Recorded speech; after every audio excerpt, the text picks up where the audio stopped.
view because that's a good way to start our stream. I think you just put us on. Oh, did I? Are we? Oh, yeah, we're live. Sorry. I Right. was messing around. All right. Well, we're like 2 minutes early, but, that's how it goes. I Oh, was we can chit chat. Oh, I was testing I was just testing certain angles and I pushed the wrong button, but, this can be part of the coming soon, no?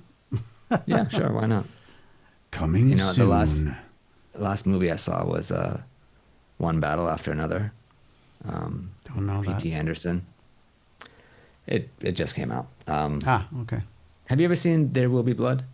Yeah, sure. Okay, so it was from that director. Okay.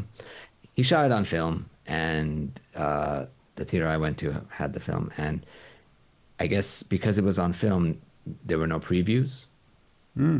Okay. So but they didn't start the movie at 10 o'clock. They started at like 10:25 or 10:35 or something. Okay. And we just all sat there like, what's going on? Eventually somebody came and said, well, there's no previews, but we're still going to start it at the time that the previews would have lasted or some weird. And shit like that. like back in the days when I used to go to cinema, and that was like one of the best parts. No, it's like Right, the previews are fun. the previews and the trailers, and Yeah. yeah, for sure. Yeah, So that this is was a- always. I mean, it's really like a bygone era, isn't it? Like the whole going to the movie theater thing. I mean, I try to go often, yeah. even if I'm just like, whatever. It's, it's still fun to go with your wife, your girl, and Yeah. sit down, and they're pretty empty. I think the most I bet packed. they are. I remember the first time I saw cell phone people using their phones in the theater, That's and it just literally it ruined cinema for me forever. I mean, Right. the whole point is like I don't see that anymore. Yeah. Well, Although I'm talking about the early days of like, Right. when smartphone. smartphones became ubiquitous, and Yeah. it was actually during the Hunger Games. My ex-girlfriend like said, "Can we please go see it?" I'm like, "What are you, 13 years old? Like, I really want to see it." And I was like, "All right, we can go." And and I think after that, like, I never really. Yeah, I think that was like I was like done after that. I'm like, anyway. All right, well, we're here at 7 o'clock. We're gonna get the welcome. show on the road here, Bobby. Right. Okay. Well, hello everybody. We're gonna be a little bit different today. Still gonna go into Pac-Man. But we're gonna dig a little bit deeper into composing. Generally, what is an original idea? What is stealing? I had asked David a long time ago, what makes a hack? When do you when can you call somebody a hack? When their music I'll give you a sucks. I'll give you a sneak. Well, I think one of the things you said was what I took away from it was that there really are no hacks at the professional level. It's just sometimes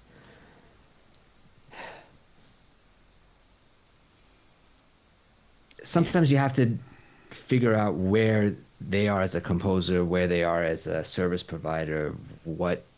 There's so Right. much that goes into it, Right, right. and it's easy to stand back and say John Williams is a hack because he took from King's Row. But then when you find out that George Lucas asked him to basically do 100%. Yeah, he was doing his job, that. Right. For those that don't know what we're talking about, if you listen to a soundtrack by Eric Korngold for the 1942 movie starring Ronald Reagan, believe it or not, it was called A King's Row, and it literally is Star Wars, and so much to the point that I once taught a kind of like a music history class, And hang on, let me just grab this here. And so, yeah, what I did was I made a composite mix. So this is a King's Row and Star Wars being played together and mixed at equal volumes. Ready?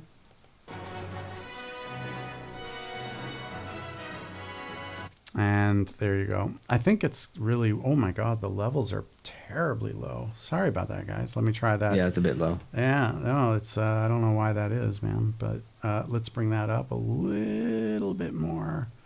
All right, here we are. Let's take two.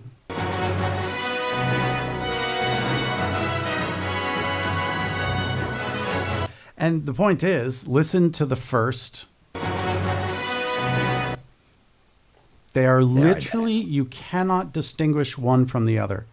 They are 100% the same. Listen again. So like the first 3 seconds are indistinguishable one from the other, to the point that we can play them together. And you know, this, so that sort of, yeah, it raises the point then, like, is John Williams a hack for doing that? Like, no, absolutely not, you know? So, yeah, I think... What do you think about, where is it thievery? Where is it paying respect? Yeah. Where is it an homage?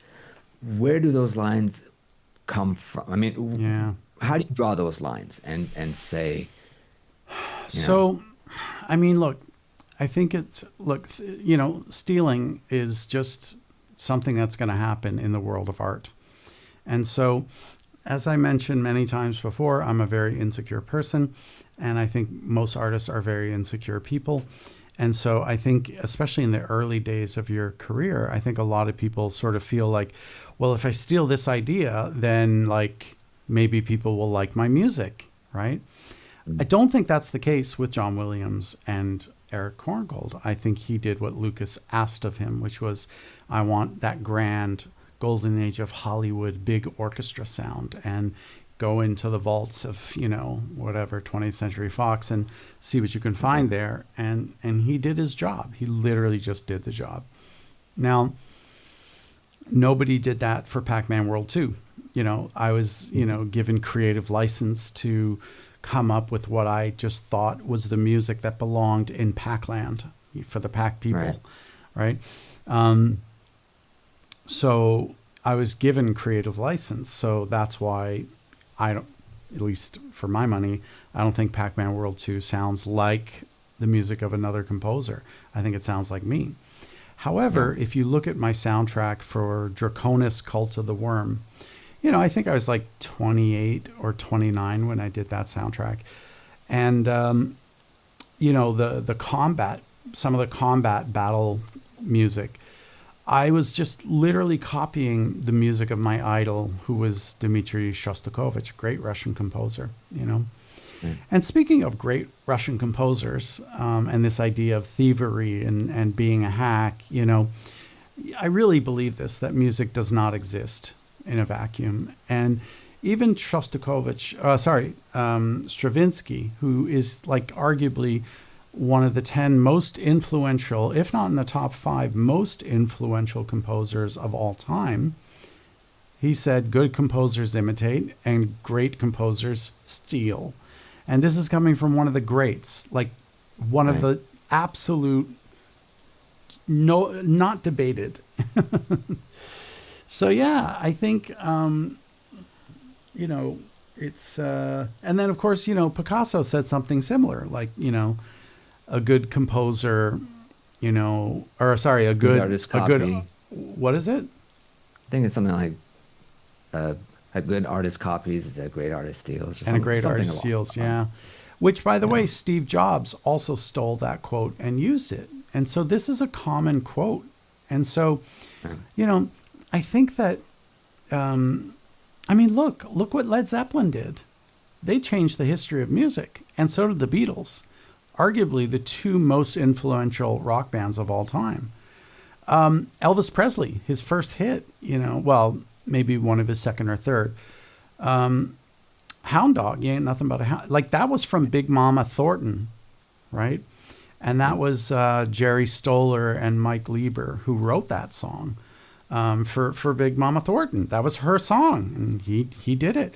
So, you know, when Trent Reznor of Nine Inch Nails says that "Hurt," one of his great songs that Johnny Cash covered, he said, "It's no longer my song.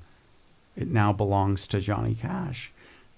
So do we get angry at these people for their theft? Like, no, because that's how music grows. Every artist absorbs like a sponge everything that is dear to them.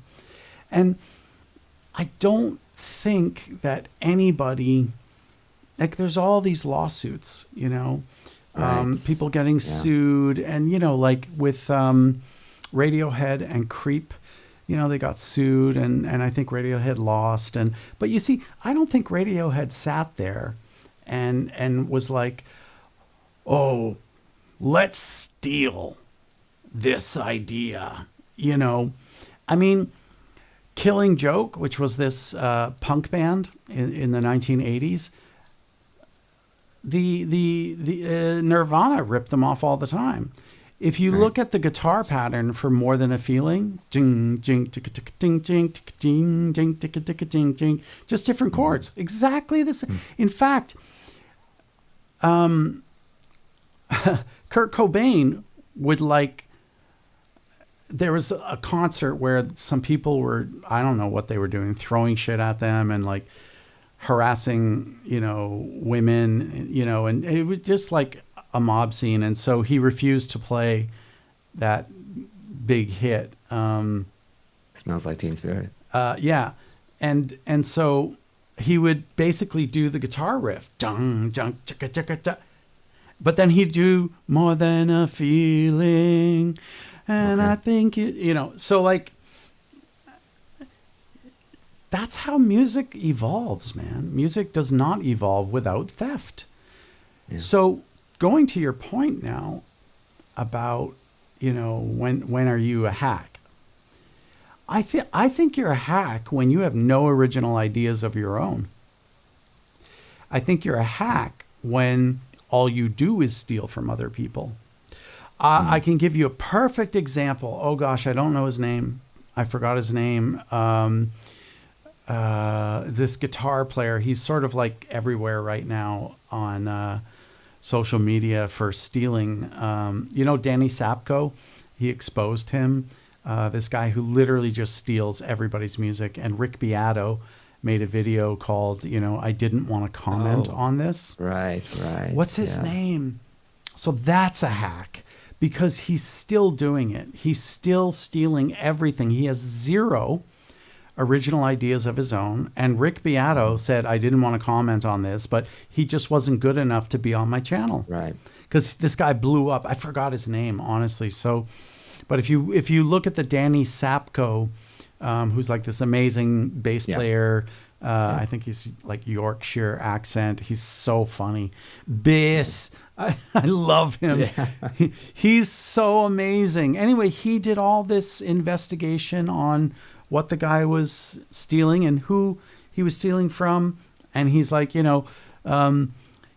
probably didn't think that some guitar player in Thailand 6 years ago who only got 20 views, he probably thought he could steal that and no one would ever know. Well, I know. Like, and Danny Sapko, I mean, it like he's sort of like in those moments, like he just is exposing the bullshit. So that guy is a hack. He's a hack, right? I think that there's also, we have to understand that there's a market for kitsch, right? So people like kitsch. And so I think there are, you know, like we can also talk about the difference between an artist and an artisan, right? So an artisan who has a lot of skills might, you know, sit there carving out of wood the Colosseum in Rome and make, you know, 100 of them all hand carved and sell them. Like, are they an artist? I would argue no. Do they have the skills of an artist? Absolutely, 100%. But they're literally sort of mass producing something for consumption. You know, Right. I like to think that I'm an artist. My insecurity says you're not. And yeah, so by the way, is there anybody in the chat? I'm getting no Yeah, one. Nick, he's here. I literally am getting no one. Bruce Diorama is here. I'm not seeing a single thing in the chat. Maybe So guys, I don't know refresh it. what's wrong with my chat, but I apparently am not getting any chat. So maybe I can. Oh dear. All right. Well, you keep me posted, Bobby, on what's happening because Sure. I got nothing in the chat, like zero. Sure. And I was just like, ooh, it's a ghost town. Anyway, so, you know, during the developmental phases of my compositional identity and of my career, you know, go check it out. Draconis Cult of the Worm and some of the combat music. And you'll hear directly me taking ideas from Dmitri Shostakovich, one of the greats, you know. Right. Does that make me a hack? No, that's me paying respect. Right. Right. Right. And by the way, you know, jazz artists do this all the time where they'll be in the middle of a solo and they'll do a little quote at the end, maybe of Charlie Parker, acknowledging, like, thank Right. you, Charlie. Yeah. I got this from you. And so my last 5 seconds of the solo is going to be what you did. Right. Yeah. In cinema, it's quite different because there's a culture of, you know, when they come up with a new film, they're saying, okay, we're going to make it look like this. This is our inspiration, and there are scenes where sometimes they'll directly copy, and that's just an homage to that, you know. Of course. But Of course. nobody says, oh, the director's a hack and the cinematographer's a hack because Look. they copied this scene. It was just a, Correct. you know, like a, hey, this It's is where we an got homage. this, like It's our version, right? exactly. So like when you look at Quentin Tarantino and you know, Right. and you Yeah. see this sort of close-up shot of, you know, the gun over the holster and you see the enemy on the other side, Yeah. you know, that's paying homage to Sergio Leone, who made these great spaghetti westerns that Ennio Morricone wrote the music for. And so, and then you see the same thing in The Mandalorian, same shot, Yeah.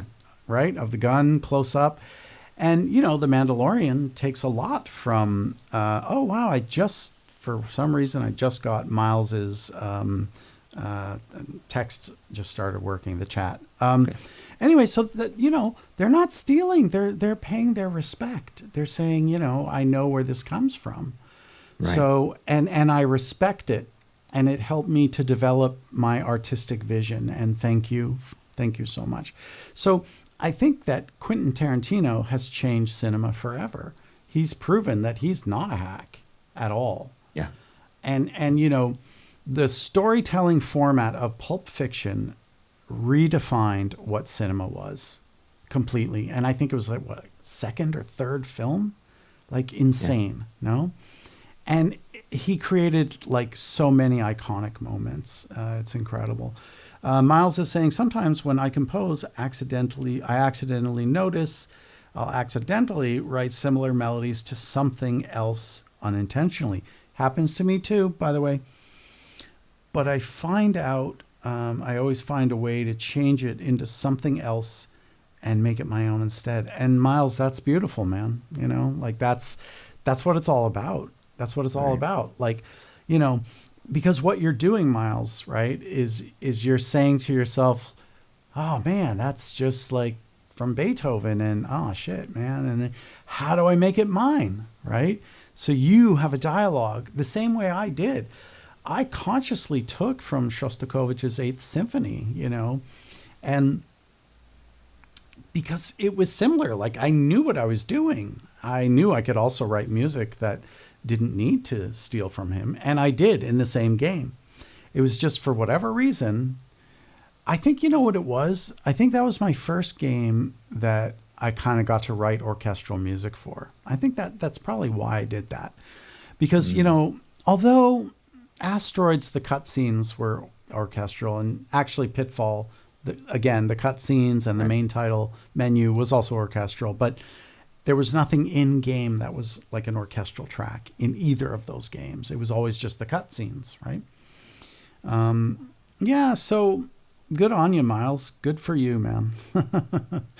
Good for you. So I was going to send you an emote. Oh, I think that's the right one. Good on you, man. There you go. Good for you, Miles. Because that's the journey, right? That's the journey. That's the journey that you're on. And when you realize, oh, wow, you know why you're doing that? It's because you don't want to be a hack. And there's something inside of you saying, like, I want this to be mine. I don't want the voice anymore of the source I took this from. I eventually got there, you know. But you see, like,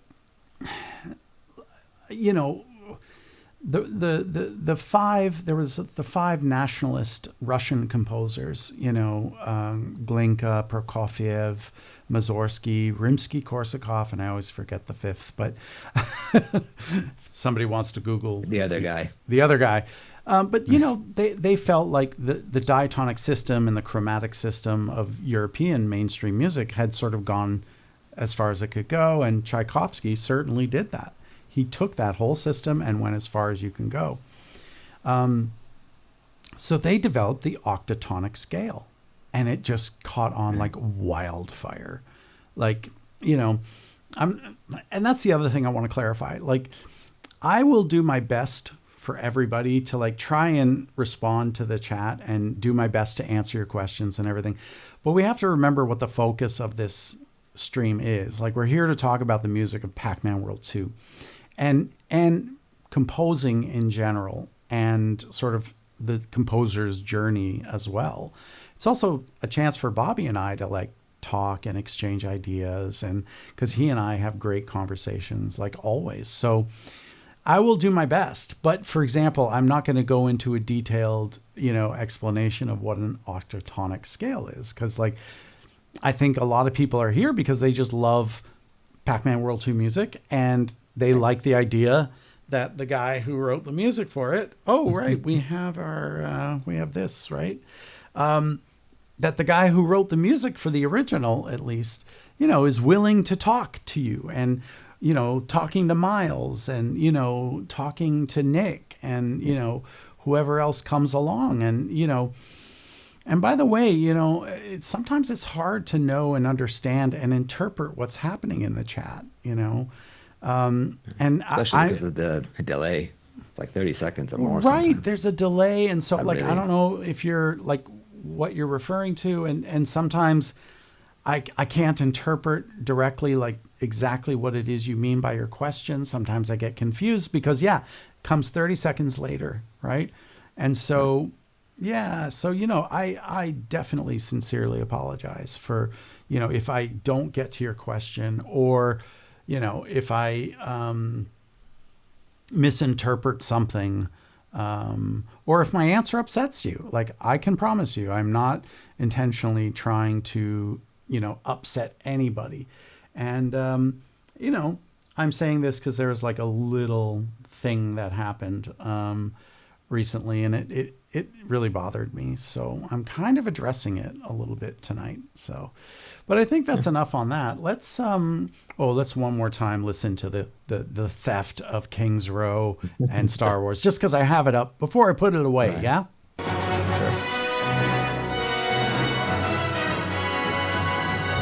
I mean, literally, those first 3 seconds are 100% identical. And so, no, I do not think that John Williams is a hack. I just don't. Yeah. You know, if let's do a little quick little test. Okay. So if I ask you, where are we here? Let's go with this here. Let's see. Is this the right one? What soundtrack is that? That's not John. My point is that most people would answer that it's Jaws. Jaws, right? That is not. That is Dvorak's Ninth Symphony of the New World.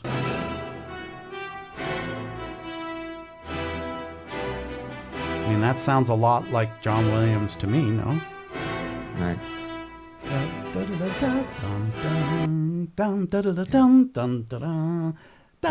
are his sources for sure. Right. That's the Imperial March, man. I mean, Right. like, you know, so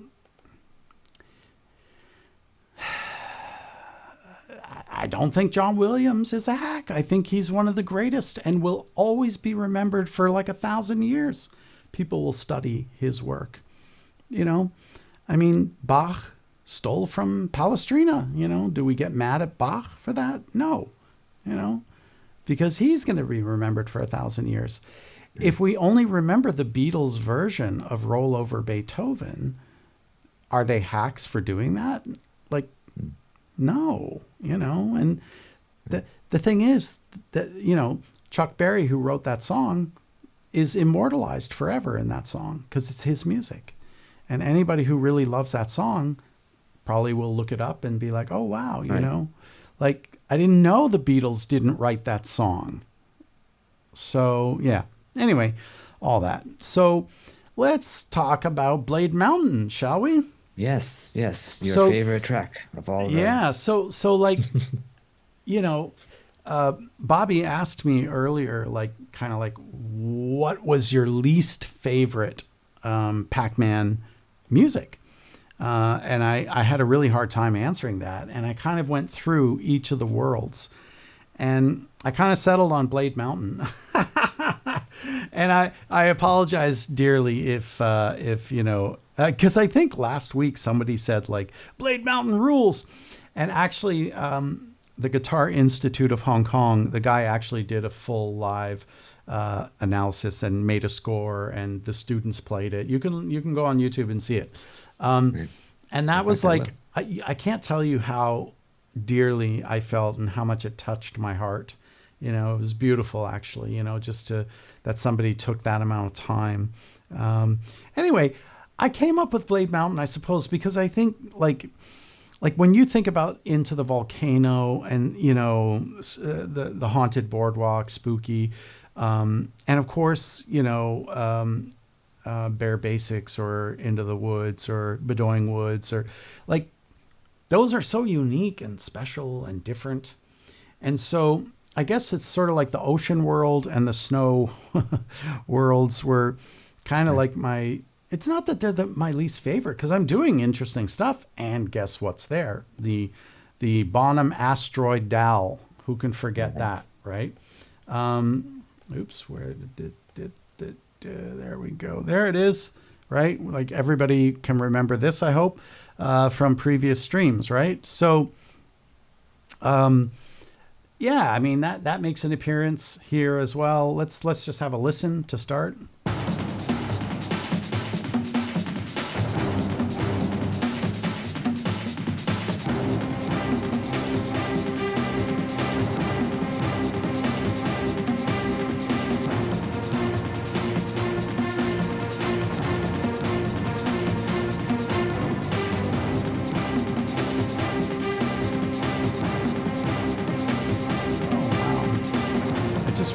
There's a bunch of sounds that did not load. So let me kind of fix that. That's really strange. Why did it not load? It should have loaded. I don't know why it did not load. Did you ever beat Pac-Man World 2? Say again? Did you ever play Pac-Man World 2 from beginning to end? Yeah. Oh, like, yeah. Sure. All the way to the end? Yeah. When it came out, I was so excited, man. And yeah, right. I played it from beginning to end for sure. So yeah, I don't know why these didn't load. And so, you know, I can also break down from a, you know, harmony standpoint, like a little bit why this is not exactly my favorite. There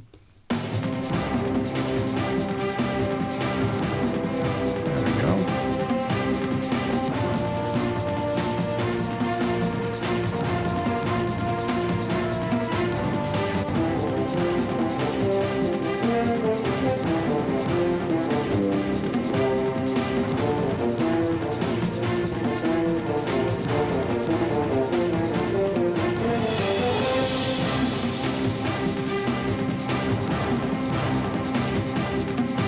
Anyway, I'm seeing some other errors, like this is playing in the wrong octave, and all kinds of. So do you think? Let me get this. Let me get this in the right octave. Apologies to everybody.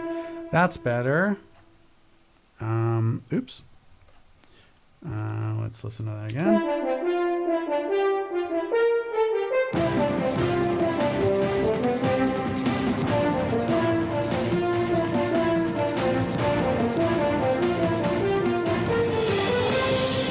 Yeah, go ahead with your question, Bobby, by the way. I was going to ask, do you think how does it become your least favorite? Is it because you thought you could have done better, you could have done more, it was just simple and you felt like it should have had more? Like where is it that you decide, this one is lower on because on its like. So first of all, there's this big debate in film scoring, right? Like, should music in film scoring be able to stand on its own, right? And be its own work of art? And there are some composers, famous ones, who think that if you remember the music after the movie, the composer failed. And I mean, then you're talking about John Williams at that point, right? So I don't agree with that assessment. So I suppose if we were to take all this music out of Pac-Man, I just find that Blade Mountain is sort of like the least interesting. Okay. And also, just from a compositional perspective, I think it has the least interesting harmonic structure. So it's just 1 to flat 7, 1 to flat 7, and it just sort of repeats, goes back and forth, and it doesn't, So, it's sort of like, just.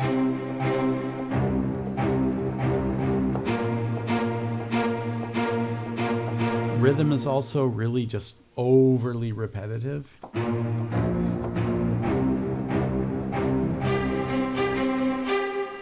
It's just. Okay. And then I'm not even really making chords either.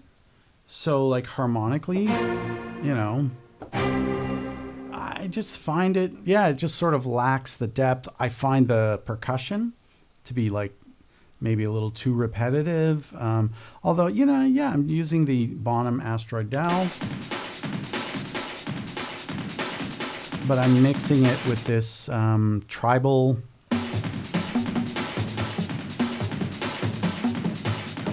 That's kind of fun. Right. And then there's, I mean, that's like fun, but it's not maybe the best rhythm. It's not rich as some other rhythms are, like Into the Volcano or Bedouin Woods. Like Bedouin Woods rhythmically is like just amazing. And so, I think that... It's interesting because it looks like it's one of Nick's favorites, if not his actual favorite. I know, and I'm so sorry. I'm so sorry for... And listen, Nick, make sure I'm full screen for this. Okay, let's see here. Where are we? If this is your favorite, that's totally cool. It doesn't make you wrong for having it be your favorite. I'm just, it's like when I think about, I suppose harmonically and rhythmically. But you know what? I do think some of these melodies, actually, they're pretty cool. Yeah. I mean, that's actually, you know what? Now that I'm playing it, I'm like, Nick, you're right, man. You're right, Nick.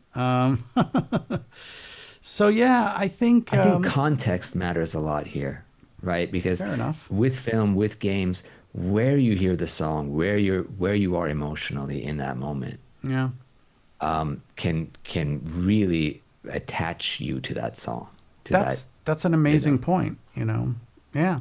So it's hard to take it out of that context and say, this is a song just by itself. Here you go. And that's kind of why I was asking what made it your least favorite, because it sounds like you were saying that by itself, it's not that great of a song. It's not something that I would, rock out to. But then again, in the game, apparently it's, it comes right at the right time and it hits those emotions. I mean, when I think about like the melodies I wrote for the spooky boss, for example, and for the haunted boardwalk in general, and that whole sixth world. I mean, seriously, like those are some of the best melodies I've ever written in my life. And I said this on a stream before that like I just have no idea where it came from, like none. And I feel like if I tried my whole life, I could never write anything that good again. But in my defense, I've done some pretty amazing other soundtracks that are also have incredible melodies. And I think I say that often, like, how did I do that? This is amazing. I can never do that again. I think many artists feel that way. And, I mean, I don't know. But yeah, I mean, when I hear this melody, it's nice. It's a nice melody. But I could write something like that again very easily. And I suppose that's what qualifies this as being, because let's go here to the... Right? I could write something like that. It's very simple. So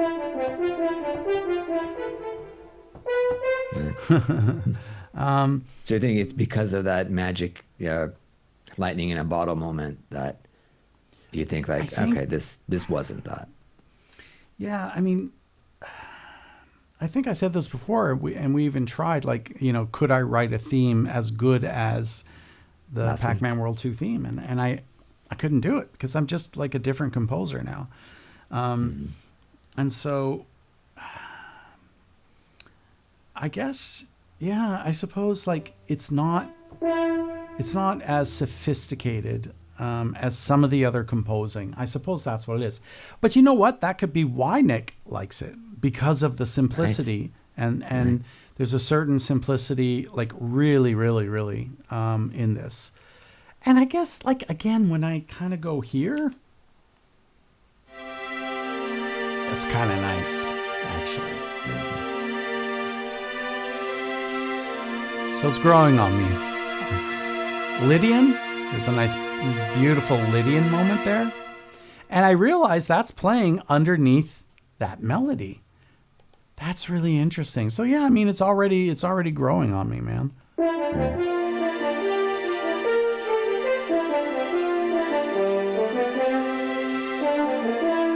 Lydian.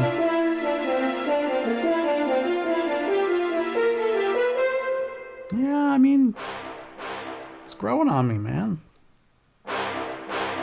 So, you know what? It's a little bit like asking somebody which is their least favorite child. I mean, I love all the music from Pac-Man, and yeah, I mean, when I listen to this, I'm more and more reminded that actually it's a really nice track. Yeah.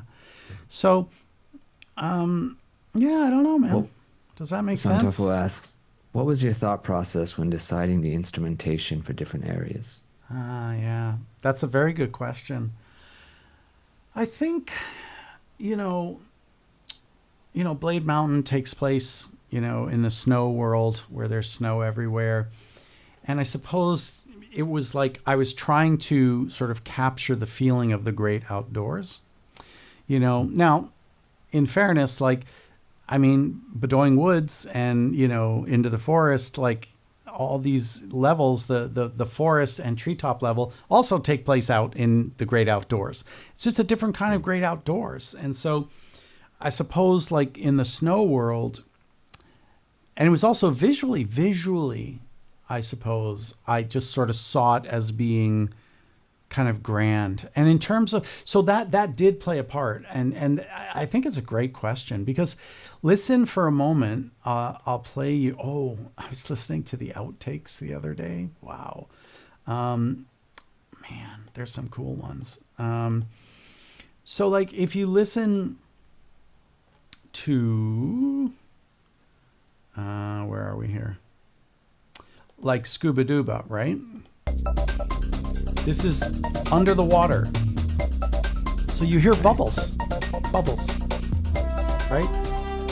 And that right there, that melody, I mean, that was inspired by James Bond. and I think it was like For Your Eyes Only, where like he was like under the water and found some air finally, and gave it to the woman, the female spy, first to kind of like help to save her, and then he took some. And I guess there was this sort of like, I remember those scenes, and if you think about it, Scuba Dooba, I mean, I know we're talking about Blade Mountain now, but I suppose like in a way, like those chords could be in a James Bond film, So like, especially the French horn with the strings, right? There's a James Bond-like quality to it. Oh, that, I mean, I'm using like the third degree of the scale in the bass notes, and I mean, could be. So like, in terms of like what informs my choice of instrumentation, I guess it was the worlds. And I suppose that, with things like the Bare Basics and Canyon Chaos and all the way through to Bedoing Woods and, Treewood Forest and Butane Pain, this was all kind of a different kind. I suppose I was thinking more about Pac-Man and what Pac-Man was doing in the game rather than the environments, right? Okay. And now, why did I switch to then thinking about the textures of the environments? I don't know. I really felt there was this connection between, the forest level and the treetop level, because, well, you're in the forest, now you're on the treetops, right? So like, in a way, like you're just going to a different place in the forest, Yeah. But then, you get to Ice River Run, and now you're in an ice world, and then you get to Blade Mountain, and there's snow and a mountain, and I don't know. I guess like those things definitely probably informed my writing, because this writing, I mean, there's a grandness to it. You know what, Nick. You're right, man. This track is great. He's right, guys. No, I mean, the more I listen to it, I'm like, yeah, you know what? It's kind of good. It's kind of good. So yeah, I think that, for here, I was trying to like just,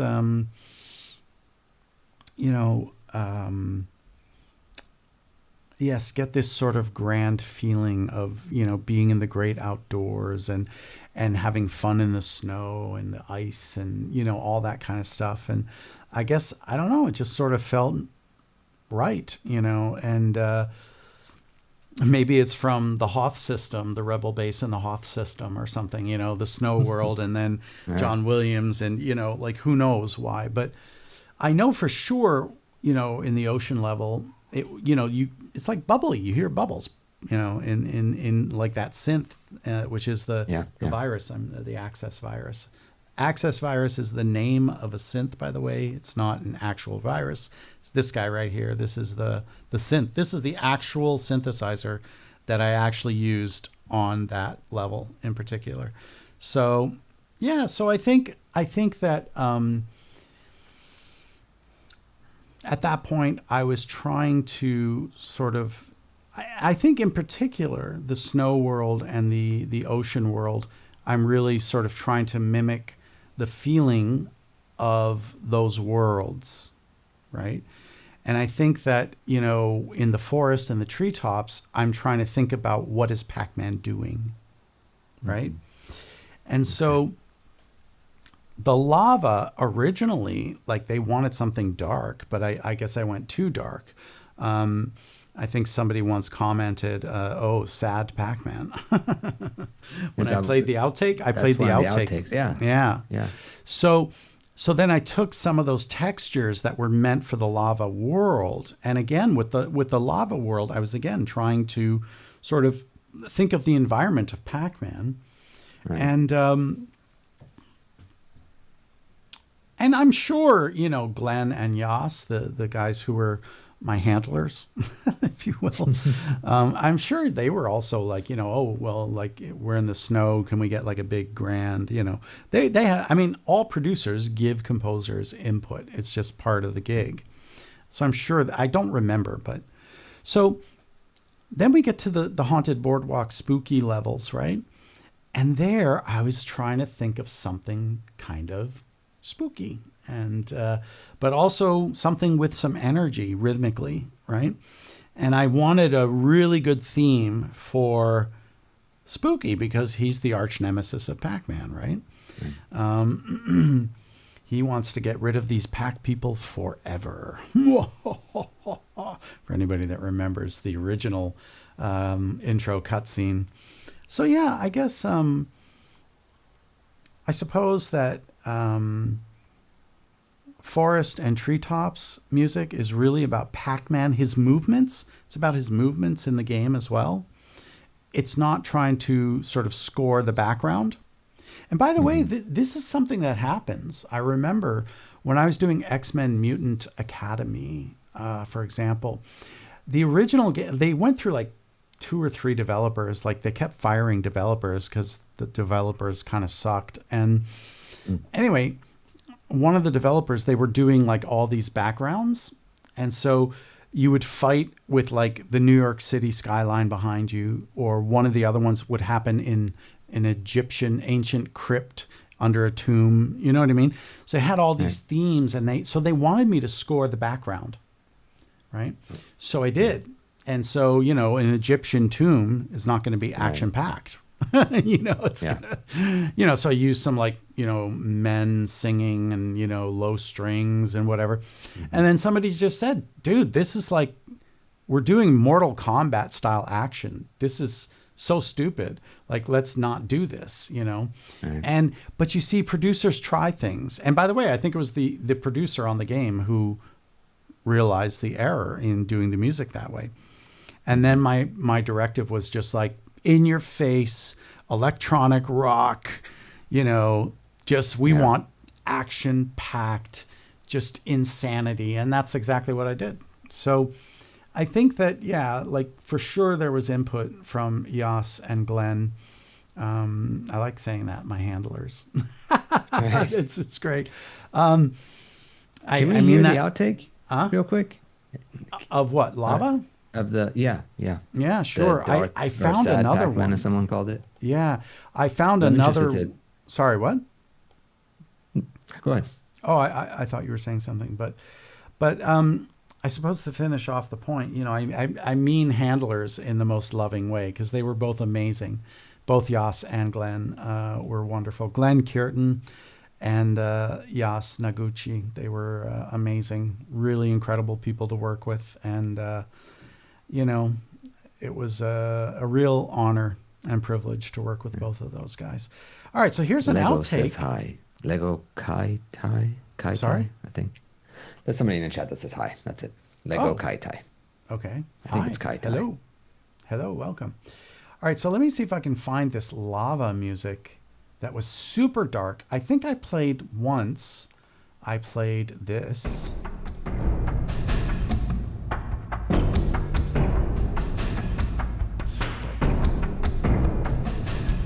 This is not the same rhythm.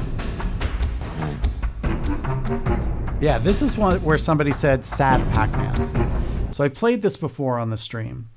What I found recently was this.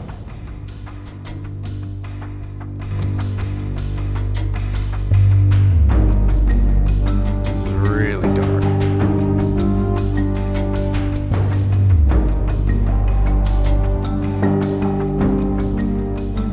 A lot of tension here. Yeah. A lot of build up. Because you're walking on lava. Right.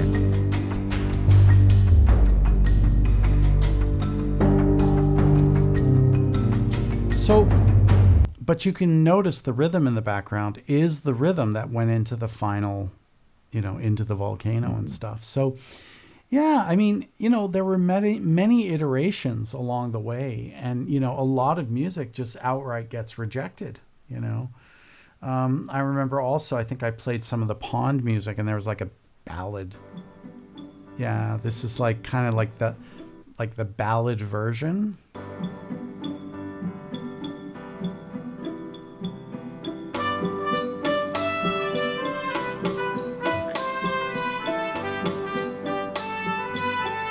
Guys, this is the process.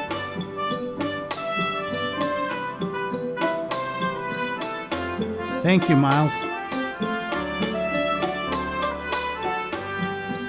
So many things were tried and rejected. Double time. This is so adorable. Yeah.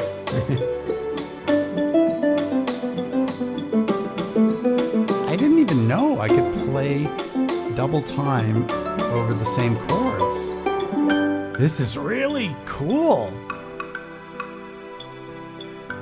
Look how different the percussion is from the final, right? So, everybody's losing their mind over this, like, you know? Oh, nice key change. That was so nice. Wow. This is like Homecoming on the Prairie. You know, like another key change. Look at that. Wow.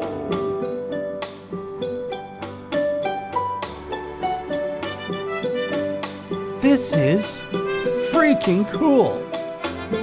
I gotta say it, man. Why they rejected this, I'll never know.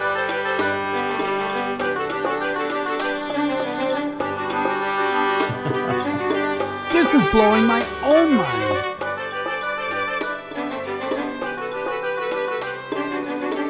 Who wrote that?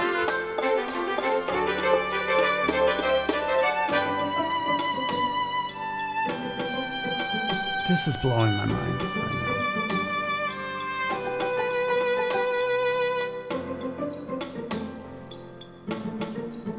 Yeah, you're right, Miles. You're right. And also, sounds like Newman. the end of the game, kind of. Yeah, but Newman is also right. It could have fit that Pac-Man E3 level. Wow, it's so interesting. You know, like that. And that was rejected for what? Say again. That was rejected for what? For what we now have in Pac-Land. Like, Yeah, in other words, why did they? Oh, I mean, listen, I don't exactly remember why they rejected it. It probably just didn't. Look, you have to understand that every game producer, right, they have a vision, right? And so like the melody was approved. Like they really liked my Pac-Man melody. You know what I should really look for are some of the versions that I tried before they agreed on the one we know today. But the point, that would be really cool. If I can find those guys, I mean, that would be so cool. And by the way, many have asked, are you going to do an album of the outtakes? And I want to more than anything, guys. But I think we can. Yeah? I think really? we can. I mean, all right, we'll look into it, guys. We're going to look into it. I don't know what you didn't give them or what they didn't take. Yeah, I mean, they didn't pay for these outtakes, right? These outtakes technically belong to me, but they could argue that melody belongs to them. They could argue that, right? So I don't know. Anyway, here's the point, I guess, going back to this idea or of finding the original ones. Like, that would be really interesting. But I was saying, like, every game producer has a vision for the game, right? And look, as cool as that was, you know, what we just listened to, where are we here? As cool as that was, that's it right there. That's Pac-Man. I mean, it's lovely. This is the winner, right? Yeah. No, I mean, I can understand why they. Here's another one. Listen to this the is two. The prologue, right?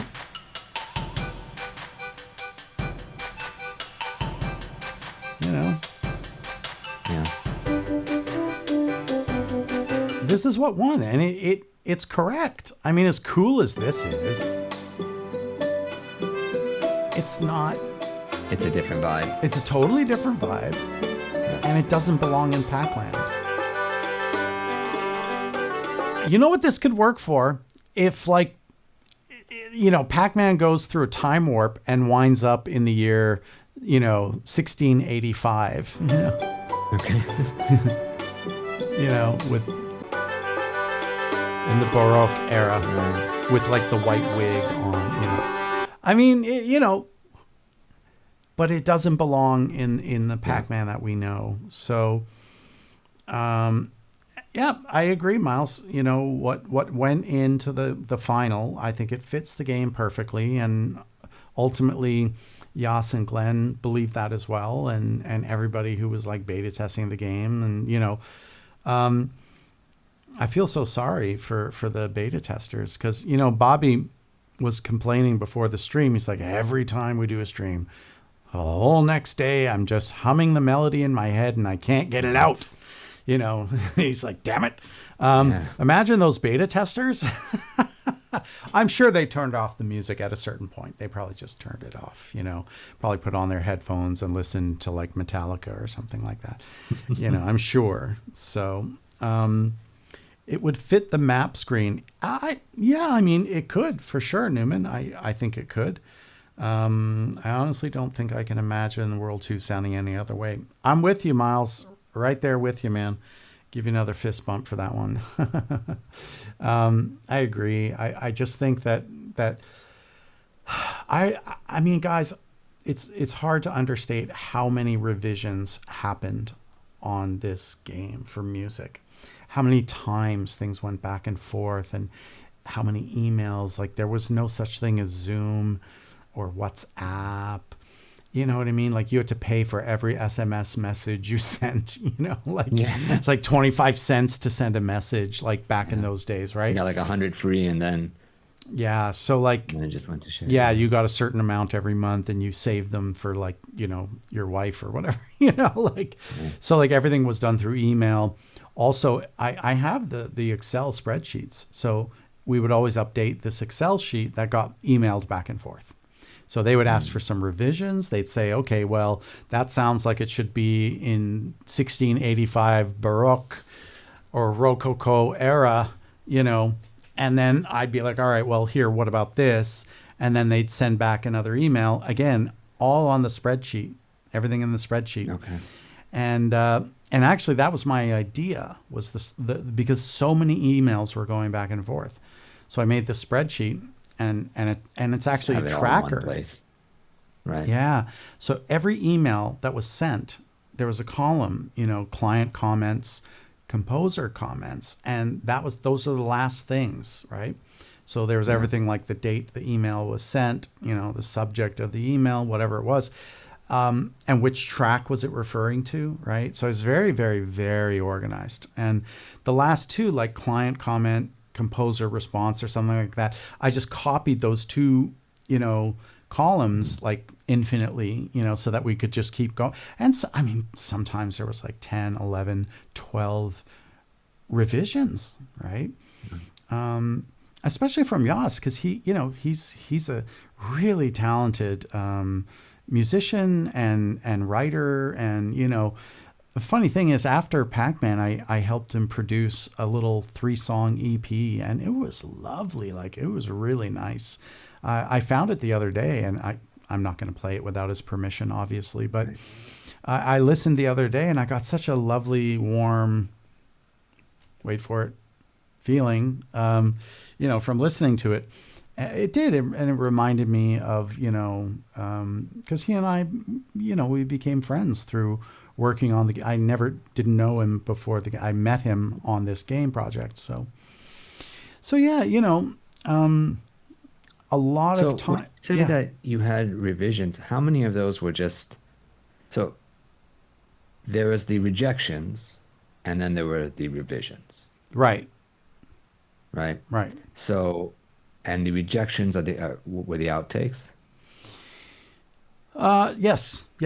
So like and at what point did a revision become a rejection for you? When did you say, okay, I'll just start over? Or did they say that? Well, I mean, that's such a good question, man. I really, like, I don't even know how to answer that. You know what I might have to do at some point is like go through and look at the tracker, you know, and then, Right.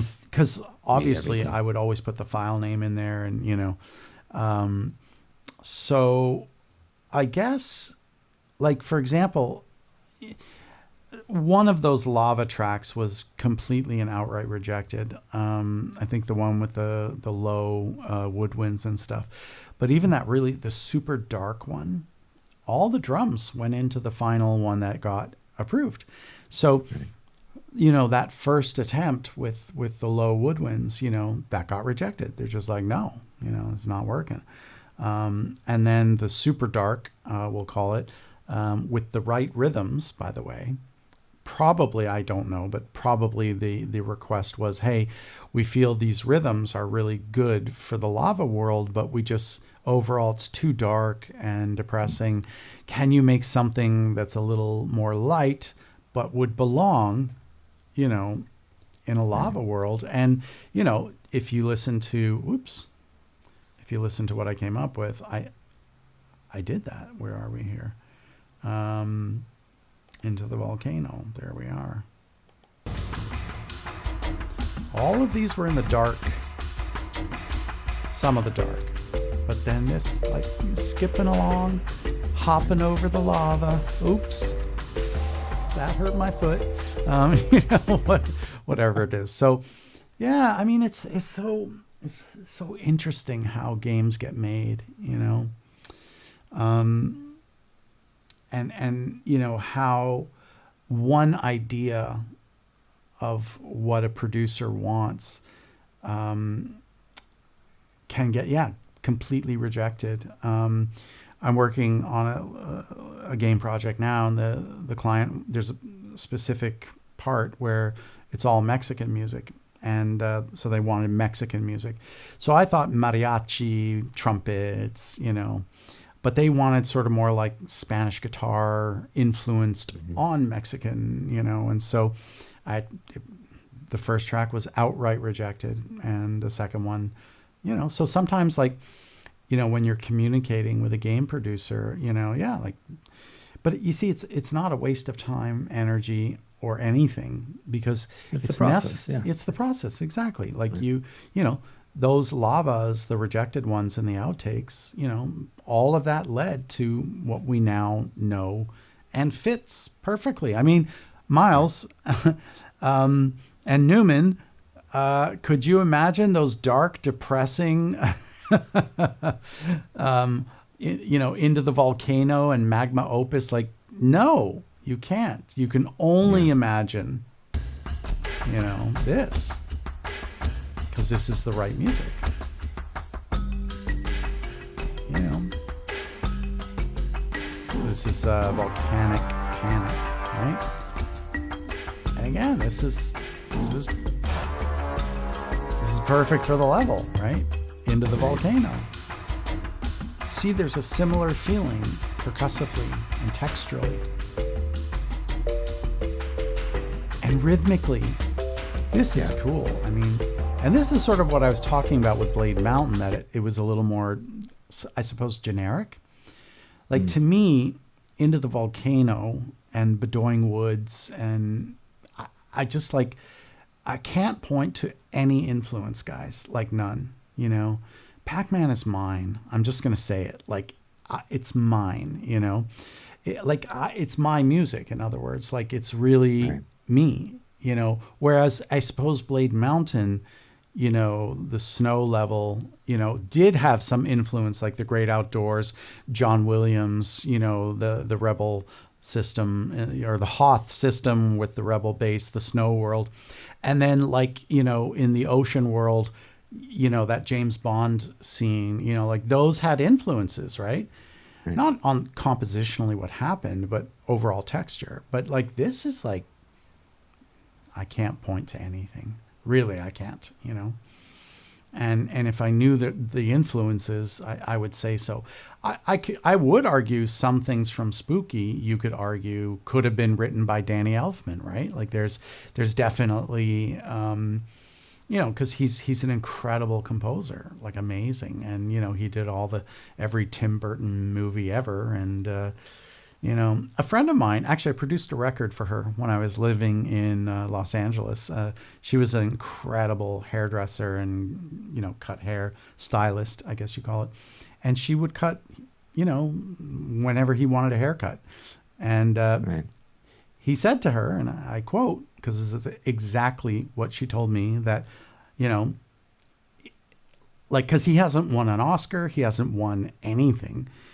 And he said to her, you know what? If there was a Danny Elfman Achievement Award and I was nominated to win it, I wouldn't even win it. Uh-huh.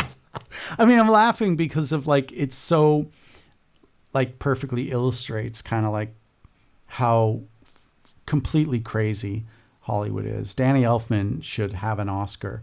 And I don't know if he ever won one, but he did win. No. I said he should have at least one. He should have at least one because he's one of the greats. He's one of the greats, in my opinion. He's a real artist, in every way. He's I don't know. I don't know anything about, I don't really, spend much time on following the careers of other composers, but, I know, John Williams certainly has an Oscar, so, and he deserves it, He's won 3 Emmys. Hans Zimmer won, I think, for Dune, right? Hans Zimmer won twice, Dune and Lion King. Yeah. Lion King was his first. Yeah. So, but those are very well deserved, Right. But Gladiator's amazing, But, oh, by the way, direct ripoff, The Barbarian Horde literally is taken from Mars, the Bringer of War, which was written by Gustav Holst in, I think, 1910.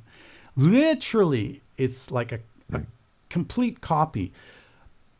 But he made it his, and he did really cool things that were never in the original. So, and that patriotic theme he did. I mean, that's really good stuff. Yeah, I saw that in concert last year. It was amazing. Holy cow! I mean, that's you're not human if you don't have at least a little bit of a tear in your eyes. So, anybody out there, Miles or Newman or anyone else in the chat? Questions. Spin, Pac-Man Music Man, hello. If anybody has any questions? Anybody have any questions before we, wrap it up and say goodnight? Yeah. So, Bobby, do you have any questions? There's still that 30-second delay. Right, 30 seconds. Amount of questions today. You got 30 seconds to ask a question and for me to answer. Right. No. Right. I don't know. I think it's just really fascinating that the whole creative process around how a composer.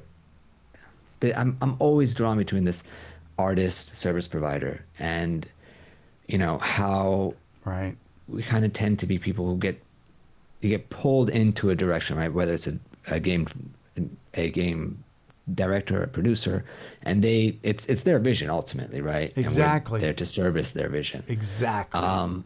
And bring whatever we have built up inside of us for all the decades, and we put a little touch there. So that's right. And that's why it's hard to say when I wrote my paper for my MFA on what is bad music, bad music in film. And ultimately, my thesis was there is no bad music in film. It's just whether or not it fits the film. Sure. Sure. Because somebody's going to like the music. That's right. Because everyone has different taste. So can we objectively say it's bad? The only thing we can try to objectively say is that it just didn't fit the emotions of the thing. So it's interesting when we think about game directors and producers and how they pull and then reject some tracks, right? They said, this is too dark. I want this scene to be light and fun and Yeah, for sure. It's all correct. And I would just say for anyone out there thinking of becoming a professional anything, doesn't matter what profession you go into, you must remove your ego. You have Right. to. You have to. It's essential for your survival. You know, I've had some producers say some very mean things to me, and audio directors say some very mean things to me. Like when I was one of the composers that Ubisoft called to do Splinter Cell 6, right? They were like, hey, we want you to do a demo for the game. And, you know, there's a lot of other composers, you know, like we have, you know, I don't know what it was, like 20 composers they were reached out to, and I was one of them. So, but like the audio director said, you know, this does not suit, you know, Splinter Cell, and you will not even make it into the top 5. Like, what? Ooh. What is the purpose? Like, why would you say that? Like, how about Right. just, hey man, thank you so much for your efforts, but you know, we're just, you know, we don't think it's We're going quite to go in right. a different direction. You know, but like, good luck with everything, and you know, we'll Right. call you again in the future for another, you know, game. And you know, whatever. I have my Ubisoft title. I did one, so like, I'm happy for that. I was also rejected on Prince of Persia. They called me also for that. Yeah, Sands of Time, and I didn't get Right. that. You know, so oh man, still one of the it's such a badass track that I wrote. Oh my goodness. Actually, we got to listen to it before we end this stream. Yeah, let's listen to it. Why not? So Newman is saying, not necessarily about Pac-Man, but I saw in your portfolio the Transformers logo, and I thought I couldn't find a specific thing that it was, except for, but what exactly? Okay, so yeah. So years ago, I did some Transformers music, and it was never a game that was released in America. Believe it or not, it was an installation of like, I don't know, like 300 iPads or something like that, crazy. And it was in a giant mega mall in like Beijing in China. So it was like, so like you would so never even get close to that. Like you'll never find it. You'll never, you know, and I won't ever get credit for it. And, you know, but it was so fun to do those. Like those tracks were awesome. It was really, really, really fun doing those. So, but let's do this before we say goodnight. Let's listen to this Prince of Persia, man. And you know, Bobby, we talked about this, about how a lot of game studios are sort of leaning in the direction of wanting to work with artists. And that's exactly why I lost Prince of Persia. And they even told me that, like, you know, you're known as a game composer, but we wanted to work with this band because the band is really, you know, whatever. And, you know, that's totally fine. I totally get it. But yeah, I love this. Where is it? Oh, it's here. Here we go. All right, here we go. Prince of Persia. Woohoo. All right. Recognize some of the drums? Yes.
That is one of my favorite tracks That that was I've great, ever done. man.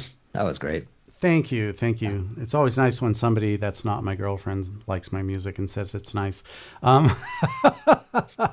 and, I'm sure I'm doing, some kind of, pastiche ideas of like what is, Persian music and whatnot. And that's fine because that's exactly what, a studio wants. They don't want authentic, real music from the ancient Persian Empire. They want Right.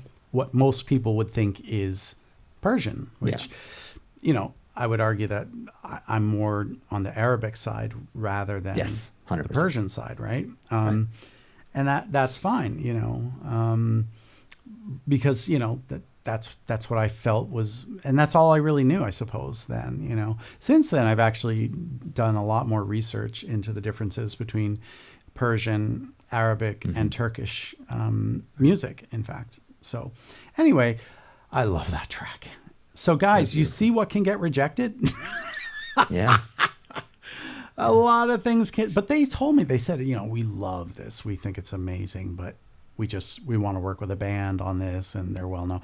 The band was called the Tea Party. They're a Canadian indie band, and I don't even know like how it was received, that music, Prince of Persia, Sands of Time, but anyway, guys, listen, the majority of the music you write, like you you will fail more than you will succeed. And this is why you never give up. Because if you give up upon your failures, I was rejected on one of the Splinter Cell, I think it was Splinter Cell 6 by Ubisoft. I was rejected for Prince of Persia, Ubisoft, But eventually I did the soundtrack for Heroes Over Europe, which is a Ubisoft title. So you know what? If I had given up after 2 tries. So I guess the point is that you have to be somewhat tenacious, have a very thick skin, be able to take rejection, not put your ego into it. If somebody says that's really garbage, I don't like it, you just say, okay, cool. Like let's talk about what you do like with that facial expression. You can't be like, but why? Because like, it's not like what you said, Bobby, right? Like it's your service provider. You're there to do a job, and it's your job to make the game more fun to play. That's your job. I've always said this whenever I do a lecture on game audio and game composition. Your job is to make the game more fun to play.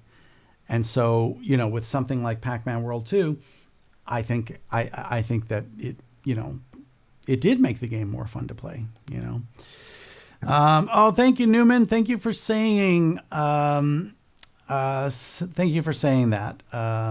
This goes hard. Yeah. Thank you guys. Miles, thank you all. That was peak. Thanks guys. Thank you guys. I really do appreciate it when thank you. Thank you. Thank you. Thank you. So anyway, I guess, Bobby, if there's no questions from the people, I think we'll wrap it up. And guys, listen, thank you all for coming. It's always a pleasure. And I suppose we'll see you in a week.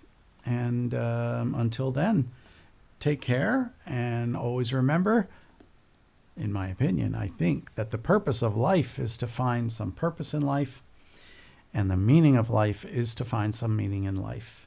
Thank you guys.